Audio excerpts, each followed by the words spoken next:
As soon as you walked in there, you could smell that funky, putrid smell of death. The Jeffrey Dahmer Files, or Jeff, is a documentary about the infamous serial killer. Eyes and the mouth open like this. Eyewitness accounts from medical examiner Jeffrey Jensen. In a closet, there were some human hands and male genitalia. Lead detective Patrick Kennedy and Jeffrey Dahmer's own neighbor Pamela Bass are interwoven with dramatizations portraying Jeffrey Dahmer as nothing more than an ordinary guy.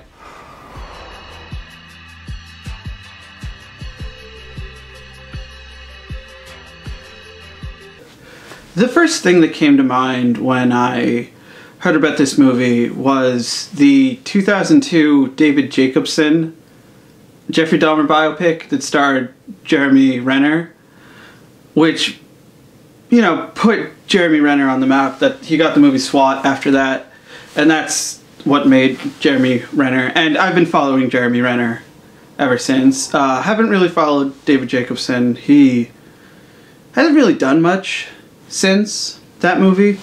But this new documentary, the Jeffrey Dahmer Files, immediately going into it, and immediately the first time I heard about it, with this movie and with the ABCs of Death and with Rather, I haven't really looked up that much about these movies. But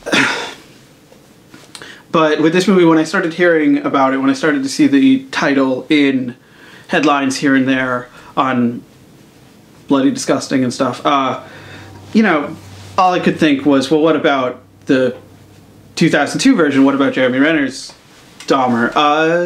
Well, this isn't replacing Jeremy Renner's Dahmer. This isn't... Jeremy Renner's... The David Jacobson Dahmer is still just as relevant, just as pertinent. This is just a documentary. Kind of like, you can kind of consider it a companion piece, because it's not a very good... If it's trying to be a story, it's not very good. It's not a very good story. It is a good documentary. It is good to see just the eyewitness accounts of this event from these people. I love stuff like that. I love true crime stuff like this. I'm not really sure how this movie is being sold, because again, I saw the headline on Bloody Disgusting. So if it's being sold as a horror movie, I'm completely oblivious to that. But I know that it premiered at South by Southwest last year, so it's a bit of an old movie. But it is still good. It's good as a documentary. I will say that the intercutting, or the interwoven, dramatized, fictionalized scenes are really dull and really pointless and really don't add anything.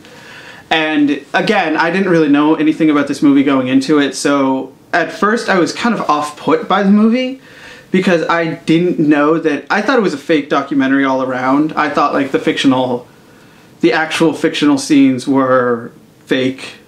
You know, I thought those were really bad if it was trying to be a story. Of course I thought they were fake. I thought they were really bad if they were trying to be like a story.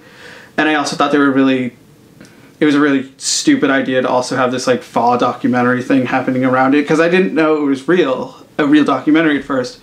Because there's a trend going on in horror, a lot of horror from like Australia and New Zealand right now. That's the fall documentary horror, found footage horror. We have that with there was Lake Mungo in 2008, and there was The Tunnel a couple years ago. Both of those movies are pretty good. I might actually do videos on those movies, but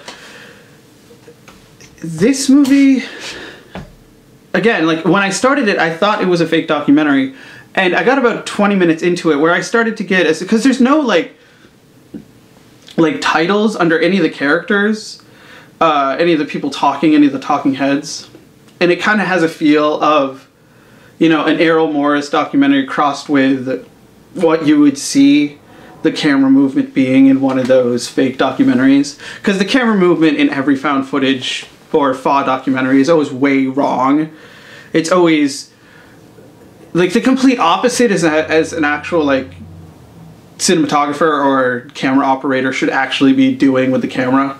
Because in all of those fucking movies, in like, even in that series, The River, it's just like, they're supposed to be like professional cameramen and professional cinematographers and professional, you know, camera people, and they're doing this the entire time, and they're constantly zooming, and like there's never a steady image, and there's never any like locked down framed shot, and it's like, who are these people that they're hiring that don't know what the fuck they're doing with a camera?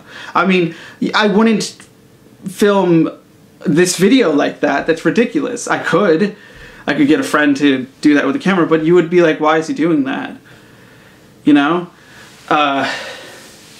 So why every single one of those films has that stupid, terrible cinematography? But this movie, again, it's a real documentary. And it's not too bad. It's just the camera... With an Errol Morris documentary, everything's kind of more locked down. And this, it's a bit more free-flowing. This was produced by Chris Smith, who did American Movie and Collapse, which I have right here. But both of those are really great documentaries. That adds a little bit more legitimacy to this film, is that it was produced by Chris Smith. But all of the actual documentary stuff in the movie is really good. These people are really interesting people, and their stories are really interesting, really well told. It messes a lot of them up psychologically for a long time, or a few of them up, I should say. There's only 3 of them, which is really interesting. But the fictional stuff is just really, like, it's kind of a dead end to the movie, and it's feels entirely like filler. And if you're trying to get to know Jeffrey Dahmer with it, it's kind of pointless, because it's like, why is it there? And we never really see him do anything. It's always like he goes, picks up a barrel, and then rides the bus home, and then he takes the guy home. It's like, okay, well, I guess he killed someone. And then he's all like panicky for a few scenes, and then like that doesn't really ever go anywhere. If you're trying to watch a movie based on Jeffrey Dahmer's life, which is quite good, then watch Dahmer. Dahmer is actually pretty like that had a very big impact on me. It was the first like independent horror film like that I had seen. I saw it when it came out, fortunately enough, and again, like, it introduced me to like kind of a completely different style of horror, and kind of a completely different style of a way to tell like a horror story and a character study at the same time, and introduced me to Jeremy Renner, who's now in the Avengers and Hansel and Gretel Witch Hunters. So he's doing great. Couldn't be doing any better. But the guy they got, and actually, yeah, he was really good in Dahmer. He was believable. He was really awkward as well. But he played it really spot on, I think. And it doesn't matter if it's like accurate, 100% accurate to who Jeffrey Dahmer really was. It's good for that movie. It works for that movie. But with this fucking movie, with Jeffrey Dahmer Files, or Jeff, or whatever the hell they call it, I don't know why it has 2 names. The guy who plays Jeffrey Dahmer he's just so bland, and apparently he wrote those segments, and he co-wrote and, like, I guess co-produced the movie, but he adds nothing to the film overall. He's not doing anything there. Just the whole fictional, dramatized show Jeffrey Dahmer as an ordinary guy stuff just isn't working. It doesn't work throughout the film. It's a good documentary, really, and it's not a documentary that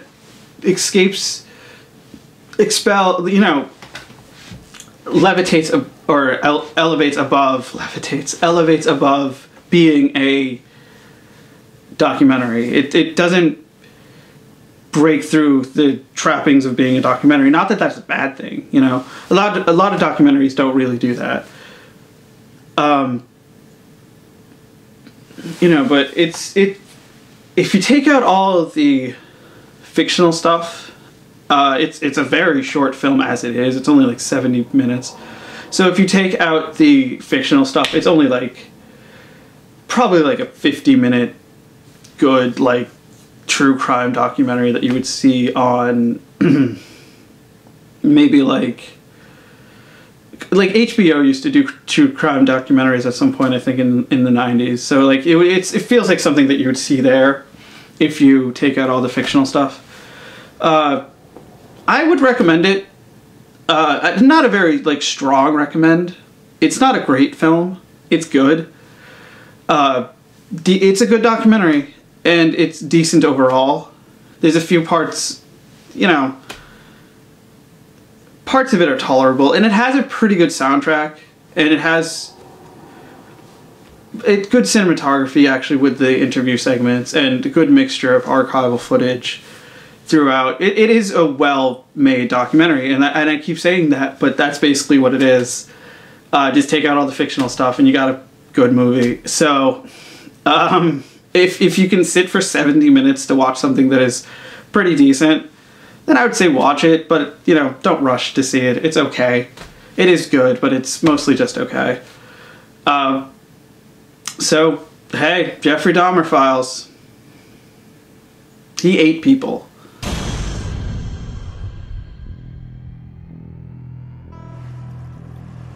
If you don't feed them often enough, they will eat each other.